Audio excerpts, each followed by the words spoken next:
Hi guys, it's Jamila here from Slap. Today I'm going to be doing a video on the brand new Rose Ink bronzer. This is brand new from Rose Ink and it is her first ever cream bronzer. So I was very excited to try. As you guys know, I'm a big fan of the brand and I also went into store and got some swatches as well. So hopefully it'll be useful, hopefully it'll be interesting. I'm just going to get into it, but if you haven't subscribed already guys, please subscribe. We'd love to have you in the Slap family. And without further ado guys, here is the video. This comes in 4 shades. They are Parrot K, Kawaii, Seychelles and Capri. Capri is the richest shade, but it also looks like Seychelles is going to be a decent shade for deeper skin tones. So I swatched them in stores. I went to Space & K this morning and I swatched them in store. The Seychelles shade is my skin tone, but it's a bit cooler. Not really quite a good bronzer shade for me. So I think the only one that's really suitable for deeper skin tones is Capri. Seychelles will be good for like lighter tan, medium tan skin tones, and Kawaii light medium and Parrot K fair. This is £27, 36 US dollars. It's available at Space NK, Liberty, Net-a-Porter and Rose Ink and also Sephora in the US. Was really happy that it was under £30, especially considering my Chanel ones I think about 40 something pounds, so it's quite nice to have quite a cheaper one. It's also more affordable than the Charlotte Tilbury, and most cream bronzers I have probably not as affordable as the Say are quite affordable and quite budget friendly. They say it is a mistake proof bronzer that instantly warms the complexion while blurring pores. Mistake proof cream to powder formula is available in 4 flattering shades and easily blends over the complexion, especially when applied with the number 5 bronzer brush. But these are them here. It actually looks really nice. Having tried them in store, Seychelles is definitely not as rich as it looks in the imagery and definitely doesn't swatch like that. So I will put a photo up now.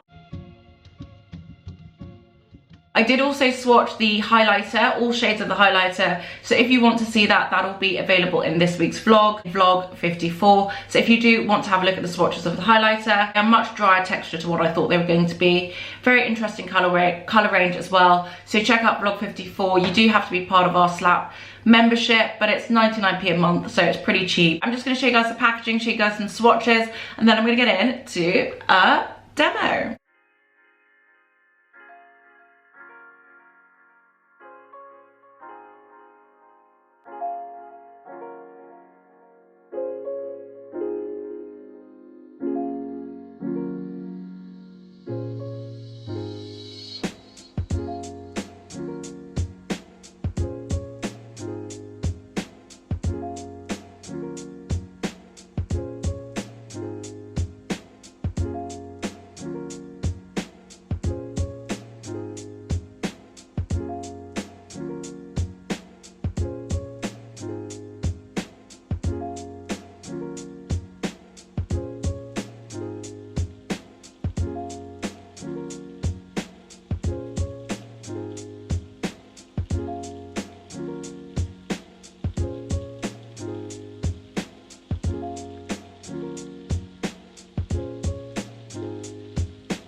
So guys, those are the swatches on. I actually do think this is a nice shade of bronzer. It's not as rosy and red as I kind of was hoping it was going to be. Thought it was going to be a bit closer to the Say, but it does have a nice neutrality to it, and it's not too much like a contour shade.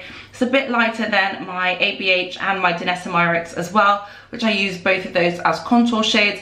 But the tone is quite similar to those, and I think that's the only thing that might let this down, is that it is a bit too neutral. When compared to something like the Charlotte Tilbury, it's much richer, and it looks in my head slightly rosier than the For Dark did, but I don't have that to hand to swatch it.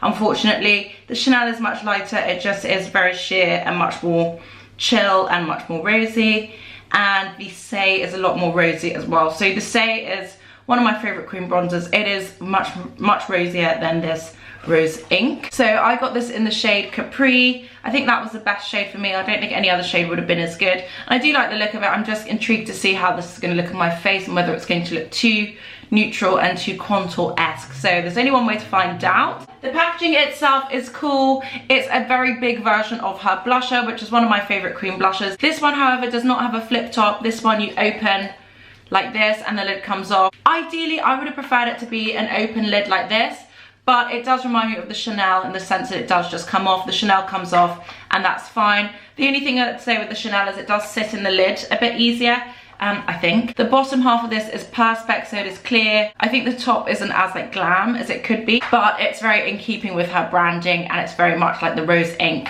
style. The box itself is the classic Rose Ink box. I always love her packaging in terms of the external packaging. It's really nice. This says it is 15 grams and 0.52 ounces. The ABH is 30 grams, so even though it is quite small looking, it's actually very big. The Say is 30 mils, so 30 grams, so the same size. The Chanel is 30 grams, 1 ounce. Same size. The Charlotte Tilbury is 21 grams, so quite small, much smaller than the other three, 0.74 ounces, but it is bigger than the Rose Ink. So the Rose Ink is actually the smallest one of the three. Got a little scent to it.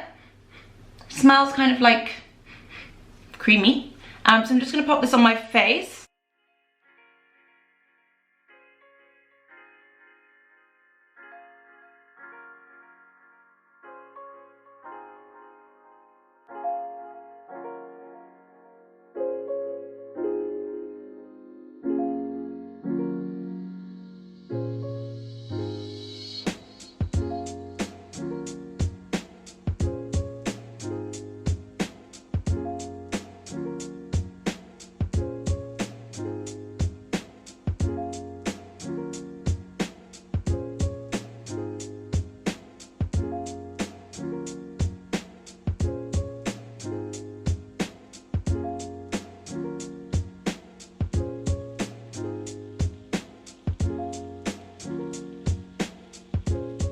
It does have a very nice texture. It's got like a dry cream texture to it, which is the same as the highlight had. It's a very lightweight cream, and I do see it turning from a cream to a powder, which is quite nice to have, especially in summer. You don't want anything too greasy on your face.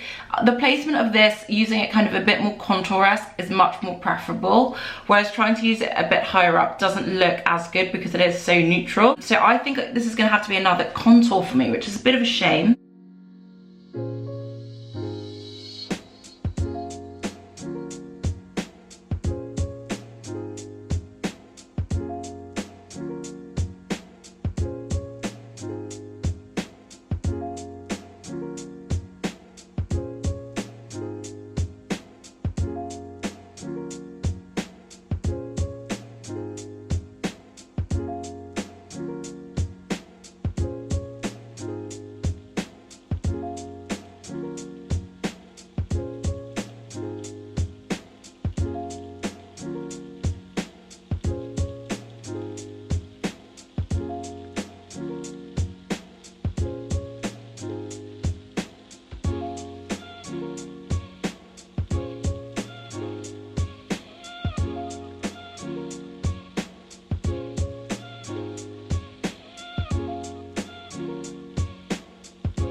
So guys, that is it built up. It definitely builds up really nicely and it does get richer and richer. I just think I could do with this being a little bit rosier just to complement my skin tone a bit more and give me like real like warm, bronzy, beachy vibes. But I do think it's a really nice formulation, really different to everything else I have as well. Nowhere near as thick, is equally lightweight as the Chanel, but dries down to that powdery finish. It still has a nice healthy glaze to it. So I think it's actually a really nice formula. Just don't know about the shade, but let me know your thoughts in the comments down below, guys. Will you be buying it? Will you be trying it? Let me know. If you haven't subscribed already, guys, please subscribe. We'd love to have you in the Slap family. Thank you guys so much for watching, and I'll see you on the next one.